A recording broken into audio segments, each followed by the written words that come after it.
Hello, hello. Hey, hope you guys had a wonderful week. Thank y'all for joining us again on Future of Fortunes with myself, Jake Claver, and my partner in crime, Byron Wolf.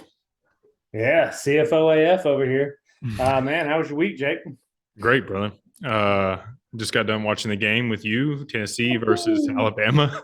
Man, what a game. That was an amazing game. If you're watching this way later, year, whatever, man, go back, watch it. 2022, Alabama versus Tennessee. Everybody knows I'm a Tennessee fan. That's where I was at, 96 2000. They were Peyton, huge Tennessee fan. Man, what an amazing game. Like it, yeah, nail biter to the end. But Down the wire. Oh man, crazy, crazy. Such a good game. Alabama, great team. Don't want to take it away from them. Great quarterback, great guys there. I mean, that is the feeder school for the NFL. But yes, I mean, there is just something a little extra special about beating Alabama. so, Love it, uh, man. yeah. What? So today we've had a lot of hit ups about taxes. Jake, I know you have too. It's that time of year. We're right at the extension for taxes 17th, which is Monday. Everybody's got them due. So I've been getting hit up with the questions. Jake, I know you have too. So yeah, man, let's talk it out. What do you think? Yeah, I think that's a fantastic topic. I guess let's go over the basics and then we'll get into kind of some ways that you could mitigate taxes using crypto. Yes, yeah, 100%. So, a couple of myths. Crypto's not taxed. Not true. Hey, if I, it's not true. Man, if I use crypto to pay for something, pay for a service, pay for a product, non-taxable event. Not true. 100% taxable event. Yeah, I mean, I'm sure you've heard some myths in there too. Some of the crazy stuff that's come out. I think my favorite. So the IRS did make a ruling for the exchanges 2024. They have to put out the statements for 2023. What happened in 2023? They have to put out they have to put out the statements. So I've been told by numerous people who are definitely not in the know that because of that, I don't have to pay taxes on crypto until 2024 for stuff I do in 2023. Um, yeah, it's definitely still taxable, and that's on the first page that they ask you about right now. So, Yeah. like over the past 2 years, one of the first questions on the front page of your taxes is, "Did you trade, hold, buy, sell crypto?" 100%. And if you did, you should definitely be disclosing that. And you should be running the reports and reporting that income or losses Yeah. that you're Yeah. generating. We'll talk about the wash rule, which is Yeah. fantastic. They haven't done away with that yet when it comes to crypto. Yeah. But yeah, you should definitely be reporting that to the IRS because if you are audited, it's going to be an issue. Yeah, yeah, 100%. And a lot of people are like, "Oh, well, I didn't last year or whatever, and like now it's too late and I don't want to, I want to bring it up." IRS knows 100%. They're watching you. Like, if you didn't report it now. Like, yeah, Yeah, this is you just yeah, deal with the penalties and fees. Eat it, get it over with. Because the longer you wait on it, the more issues you're going to have down the road. Um, 100%, and 100%. they're connected with all these exchanges. So you may think that you're getting away with it because you got a VPN and you're trading on an exchange that's foreign to the U.S. or whatever jurisdiction you're in. You're not. They see you. So just play by the rules. There's no reason to try to get around taxes. There's plenty of ways that they provide for you to avoid them legally, and Yeah. we'll talk about those. Yeah, So 100%. So let's talk about what is a crypto taxable event. And so, we know that probably most of our listeners know it. You mentioned some of those things, right there. So if you buy crypto, taxable event, yes or no? no, No. So you hold crypto. Hey, I bought crypto. I've got it in my wallet. It's sitting in my wallet. I haven't sold it. I haven't traded it. I haven't done anything. Is that a taxable event? is it staked? Well, yes. If it's staked, the earnings, yes. But I'm talking about just general. Just holding. Yes, we'll get into technicalities. Sorry. but no, Yeah. if So you're just holding it, not taxable. Right. So if you bought some Bitcoin, way back in the day, and you're like, oh man, this stuff's worth money now, and I'm holding it. Do I need to report it? No, you're holding it. You haven't done anything. And so not a taxable event. Yes, staked, mined. We'll get into all those. Those are different things. But yes. So next question. Hey, I bought Bitcoin and I sold Bitcoin. Taxable event. Right. 100%, right? And so, yes, that's a taxable event. Here's the beauty of it. If you bought it for more than you sold it for, well, now you've got a loss, and that's going to offset some of your gains in other areas. If you bought it and you made money off of it, that is a gain. It's going to be taxed. And so that brings up a whole nother topic of what is your hold time? Because this matters too, right? We know this. So did you buy it more than a year ago, or did you hold it for more than a year between the time that you bought it and the time that you sold it? Or was it less than a year, right? So is it long-term? Is it short-term? So if it's short-term, it's going to be taxed at your regular income rate. Now, again, let me preface it by saying we're talking about if you're personally holding it. We're not talking about if you have it in an IRA or you have it within a business or anything like that. Probably should have prefaced it with that. We're talking about personally, for our listeners, if you personally bought it, you personally sold it more than a year, capital gains, less than a year, ordinary income. Okay. Jake, are those different taxes? They are. So short-term capital gains, like you said, is going to be taxed at your income rate. And then long-term capital gains will be either 15 or 20%. And so if it's a capital gain, you'll get taxed on the full amount of that. If it's a loss, you can take 3,000 of it against your regular income. Is that correct? Yes. Yeah, you can. And you can go back, or you can carry it forward as well. And so the good thing about the way that they treat crypto currently, because we don't have a lot of tax law out, is they're really treating it almost like property. So the IRS has said, yes, it's an exchange. So in that sense, it's a monetary hold, not necessarily cash, but it's a monetary hold. And so they're treating it like property, which means that you can go back, you can go forward. There's a lot of things there's a lot of benefits, and we're going to get into those because of that. But there are also some disadvantages to that. For sure. We can offset those disadvantages, like Jake referred to earlier, by holding it correctly, putting it in HSA, an IRA, self-directed IRA. It can even be in the structure that you have. So if you're holding an LLC, an S corp, all of these things matter. Like when you hold it personally, that's different than holding it in an LLC or an S corp or any of these other ones we talked about. So, have no fear. We're going to help you through that. So obviously, I'm not your CPA. Jake is not your financial advisor. So just to let you know, this is not like advice that you need to take and run with. Don't depend on this for all of your investments and everything else. We're talking, this is educational purposes to let you know what's going on, what's out there.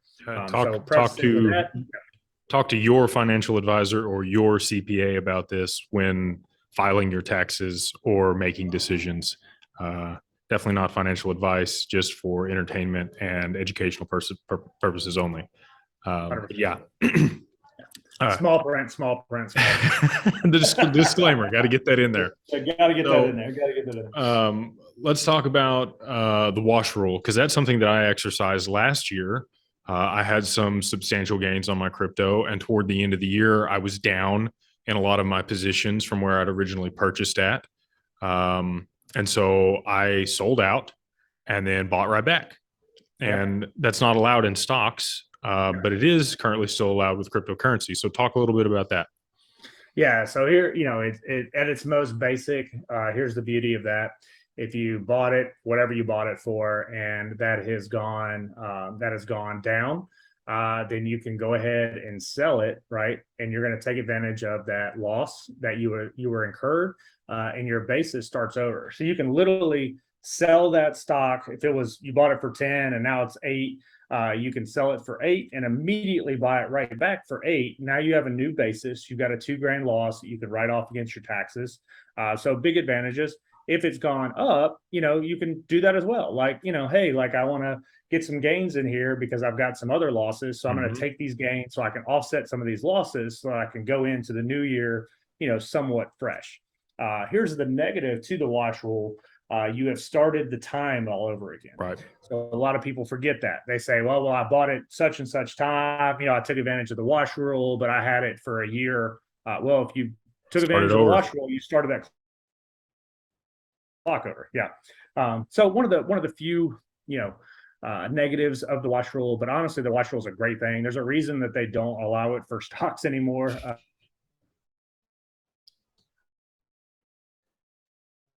Because it is I have not read anything. Drake, you may have. I haven't read anything that has been very specific in saying the IRS is going to take it away.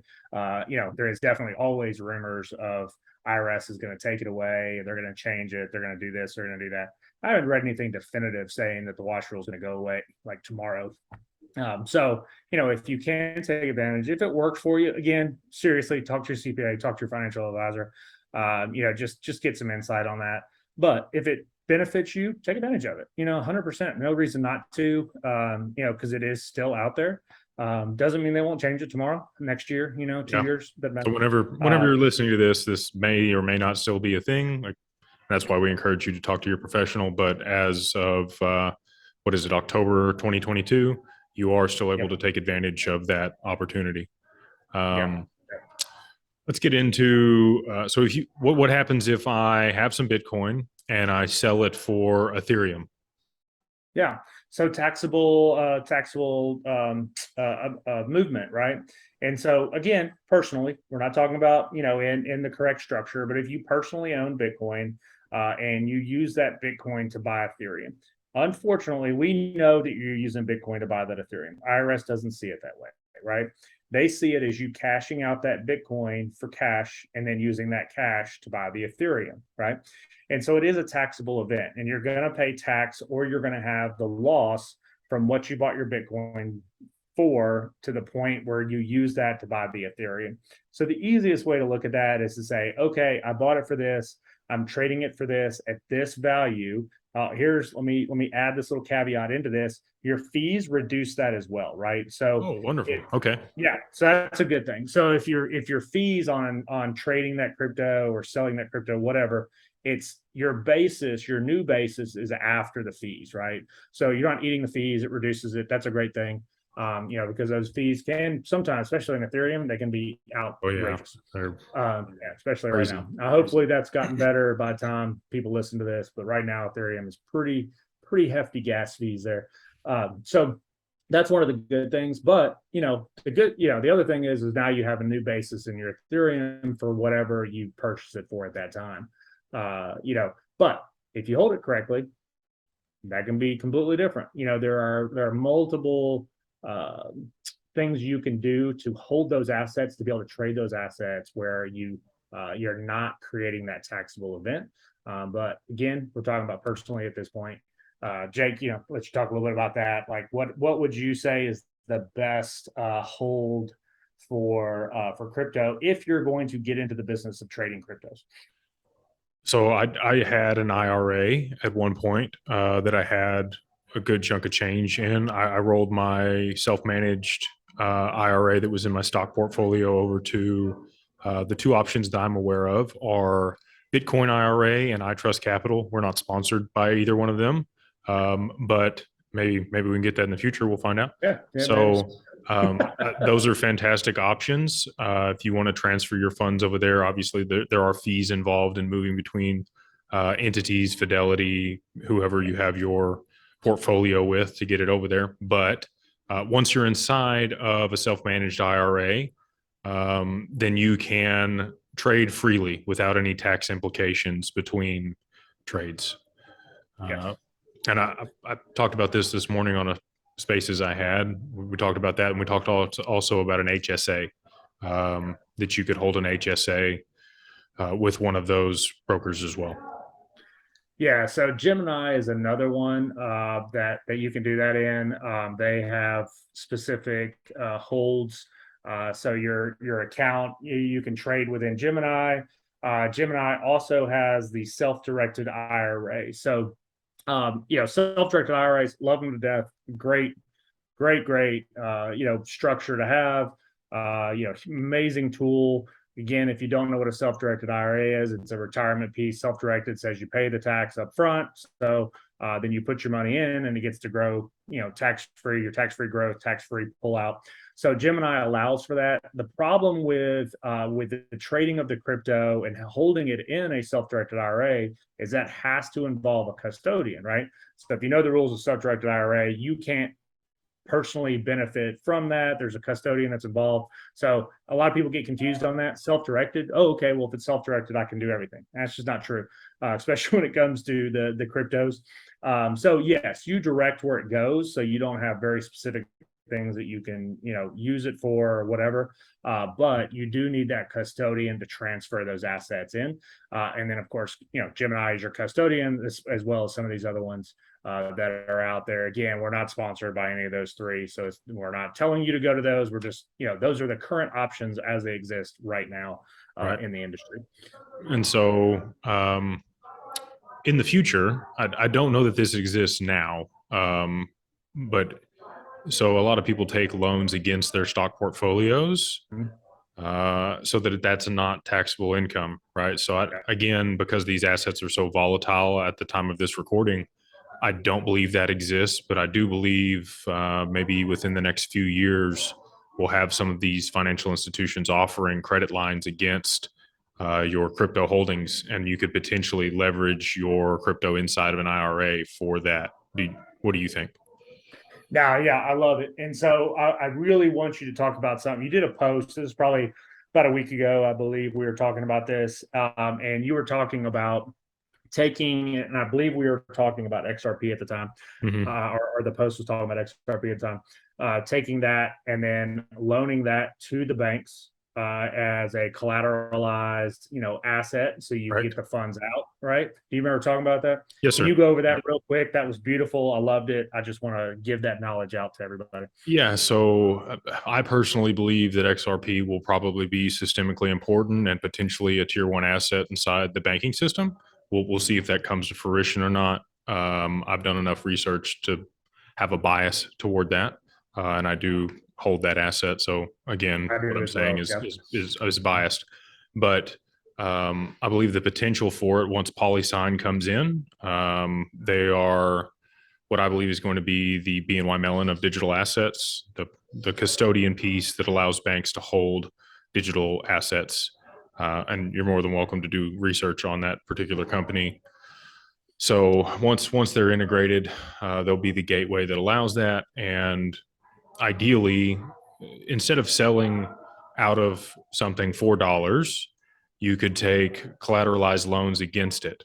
And so you would stake it with that custodian and they would offer credit lines against it up to whatever value they will at the time at a low interest rate. So say if it is a tier one asset, US treasuries are that now, and you get a 3 or 4% collateralized loan against those. So I would assume this would be pretty similar. So you could take that capital. There are no structured payments when you look at collateralized loans. So the interest just runs on that until you pay it back. Or if you don't, then upon your death, the institution would collect what is owed from the collateral you staked. And so what's really great about this and why the wealthy do it is as long as the asset, the underlying asset that you used for the collateralized loan continues to appreciate over time, it takes less and less of that asset to pay back the loan. So as an example, let's say you had $1 million in whatever cryptocurrency. You stake it with the bank and you take $1 million loan against it. Well, over the course of your lifetime, that asset appreciates another 100x or another 10x from that original loan that you took against it. Obviously, there'll be interest running over that period of time, but potentially it would take, without the interest, 1/10 of what you originally staked with them in order to pay back that loan. So that's my preferred way of doing this. Once all of these players are in place and that's a capability, I don't think that that'll be too far into the future. Maybe within the next year, 6 to 12 months, I believe all that'll be integrated and those opportunities will exist for people.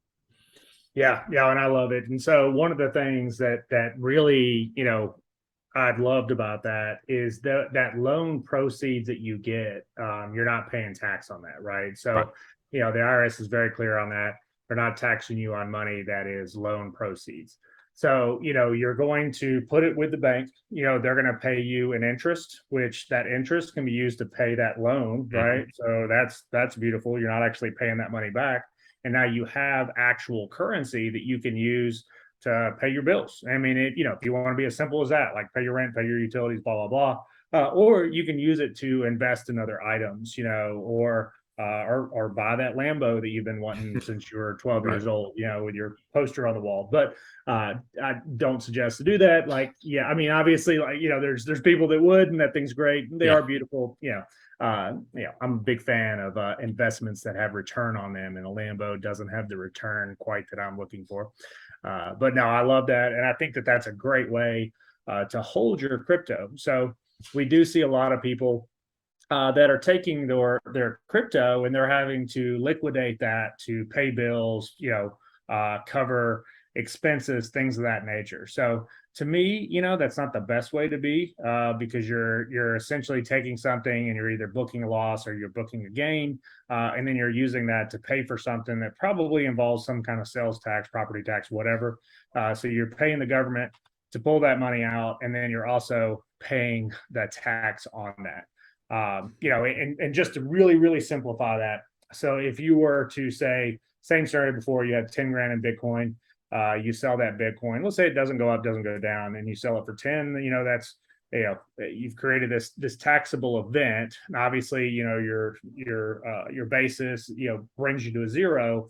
But when you pull it out and then you spend that money, and you go buy a car, for example, you're going to pay taxes on that car. So now you've created, a taxable event and selling that crypto, right? For if it's above or below, still a taxable event either way, loss or gain. But then you're also paying the sales tax or property tax, whatever it is that you're buying. So I love that idea, that concept of like taking out these loan proceeds and be able to use those, but still holding on to that crypto that you have, because again, I'm also a holder of XRP, so there's some bias there. But I personally believe, and from conversations that Jacob and I have had, that there will become a infinite or a limited offering of that XRP. Like once it does become what it was created to become, it will not be available for everybody to purchase. And so, Right. anytime something has a super limited supply, you can almost bank on it going up in value. I mean, that's just the reality of it. So holding on to as much of that as you can, it's just a great thing. And it gives you the opportunity to use that. So anyways, great post, Jake. I loved it. I thought it just really hit the nail on the head. And I thought it was worth talking about as we're talking about, Yeah, I appreciate taxes. it. Yeah. Any way you can leverage these assets that avoids taxable implications, I'm all for. And there's other ways to do it as well. So let's get into the taxable implications for staking, and Okay. then also some other entities that you can hold it in that would allow you to trade freely. Yeah, yeah. So I think the easiest way to talk about that is let's talk about what people really want to hear is like how do I avoid paying taxes on crypto? Exactly. so, Yeah. uh, so like we've talked about what a taxable event is. Let's talk about what a non-taxable event is in the crypto market, right? If you when you buy it, obviously not a taxable event because you're just purchasing it with the fiat. If you're donating it, so a lot of people are concerned about that, right? If you have, a significant hold in crypto, you are able to donate that. That's a non-taxable event, but you still get the write-off. So that's a great. I don't Oh, want to call it a really? loophole. Yeah, yeah. So I don't want to call it a loophole necessarily, but it's a great thing to do, and it makes you a better human when you donate money, right? So I think that's a So good thing. uh, So it's kind of a double win for people because they get the write off, plus they get to donate to a charity, which now has that asset that is a much higher dollar figure, hopefully, if you invest well, mhm, than what you purchased it at. So good thing. Obviously, if it's at a loss, I would suggest not to do that. I would go ahead and make the conversion, take the loss, right. and then make the donation because you don't want to like hand them a loss. That would be bad. Again, non-taxable events, so you're not going to get the benefit of the loss, but you do get the write off of donating to a charity, which is good. There's also some, you can make a gift of cryptocurrency under the gifting exclusions, which we'll talk about that probably in another episode that gets into like trust and like, that generational wealth and what you can transfer, what you can't, what you can gift, what you can't. That's also a non-taxable event, follows the line of gifting rules the IRS has. And then the other thing that we did not talk about earlier when we were talking about exchanging that I think bears mentioning, it may be obvious to us, but there's probably some people out there that's not as obvious. When you transfer from wallets, that's not a taxable event. So a lot of people get freaked out about the idea of possibly going into cold storage, or if they say, hey, I'm with such and such, and I want to change over to this wallet, right? And I don't want to pick on any of them out there, but there are some exchanges that hold your crypto for you that, have not done as well as they promised. And so I understand wanting to go from one wallet to another. That's not a taxable event. So don't stress that. You're 100% free to do that. You can go to that cold wallet. You can go back to the cold storage, whatever you want to do. Not a taxable event. So I do think that's important. So, again, that's the basics. Getting into ways of avoiding that, and you talked about that a little bit, Jake, with having the right structure, having it in an exchange that is specifically designed to do that. And so I think the concept that makes this easy to understand is, are you in the business of? Okay. So let me explain that. When I say, are you in the business of? So I think mining is the easiest way to explain this. If you buy a mining rig personally and you're mining, all of that is going to be taxable events, right? Because you're not in the business of it. You just bought something and that is now mining. Personally, you're doing it. If you're in the business of mining, if you have it structured correctly, I would highly suggest an S Corp. Me personally, some people say you can do an LLC. S Corp is standard. It's been tried, true, tested. So in the S Corp, you're in the business of mining. So everything that you get on that is a business gain, which allows you to take business write-offs, right? And so if you're just buying a mining machine by yourself and you're mining, you've got it up on your windowsill and you're plugged into the local power source and you're making money off of it, that's ordinary income. Once you're in the business of it, well, now you're in the business. And in a business, you have write-offs, you have ways of making money. And so your mining is your revenue, which allows you to write off all of the expenses within that business against that revenue, which is going to significantly decrease the taxable basis of what you're looking at. Does it still create some tax, potentially a loss if your expenses are high? Yes, 100%. But those expenses being able to balance out against your revenue is the big win. And so being in the business of mining, being in the business of staking, being in the business of exchanging crypto, right? That's the language that I want people to understand, because that's going to make the biggest difference. Right. Because then you have the write-offs for the expenses that go along with that can offset the income that you're getting from it. Yeah. In the eyes of the IRS. And so you do need an EIN number, you need an entity set up, and you need the operating agreement structured in the correct way so that you can take advantage of those things. Is that something that you do or have people in your network that do specifically? Yeah. So, as I think we've mentioned before, myself and my team, we deal with the crypto. We're crypto tax certified. So we deal with this on a regular basis. We also create the structures. We give people the guidance to do this correctly, set those up for them, help them to manage them. So yes, there's definitely a personal attachment there with CFOAF. We do that. But I'm also there if people need just an opinion or just, hey, can you help me out with this? Or I've got a question or whatever. I'm always there to answer those. I understand there's not amazing information out there. And unfortunately, there's a ton of bad information as well. That's why we're doing this podcast, right? 100%. Yeah, get some of this 100%. out. Yeah. So coming down to the end of this one here, probably want to wrap it up in just a little bit. So you want to kind of go over a synopsis or a summary of what we discussed, and then maybe we'll get into, we'll continue the discussion for how to do the business of those things in the next episode. Yeah, that'd be great. So like we've talked about, there are taxable and there are non-taxable events. So we need to pay attention to what's taxable, what's not taxable. And as long as you are operating within those, you're going to be fine. No, I think this is probably the biggest one, and I feel like I have to say this all the time, but the IRS knows what you're doing. They see you. You're not hidden. So just do it right. And the reality is if you do make a mistake in this process, or they change something, or something gets updated, it is not the end of the world, guys. Like, you can 100% amend those tax returns. But if you're hiding it, they know you're hiding.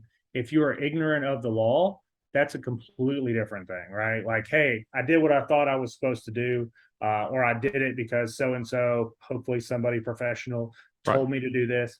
That's completely understandable. IRS, I don't want to speak for the IRS, but I see this all the time. Where people make a mistake, they're going to work with you, right? When you're trying to be shady, you're trying to hide stuff. You're making a really I don't want to say stupid, but a silly decision to like listen to your Uncle Roy that tells you that crypto's not taxed. These things don't work, right? So be Right. smart with your money. That's what's important. Jake talks about it all the time, and Beyond Broke, and a lot of like his posts and things that he talks about. Like, be smart with your money. Do what you're supposed to do, because if you're trying to hide it, you're not being smart, right? Right. Regardless what it is. So, hey, I'm avoiding taxes because I'm not telling them. Now, there's so many legal ways to avoid it without doing something silly like that. Right. So again, if you're in the business of 100%, you're going to be good to go. You're going to have those business deductions. You're going to reduce that tax, sometimes significantly, sometimes to the point where there's a loss.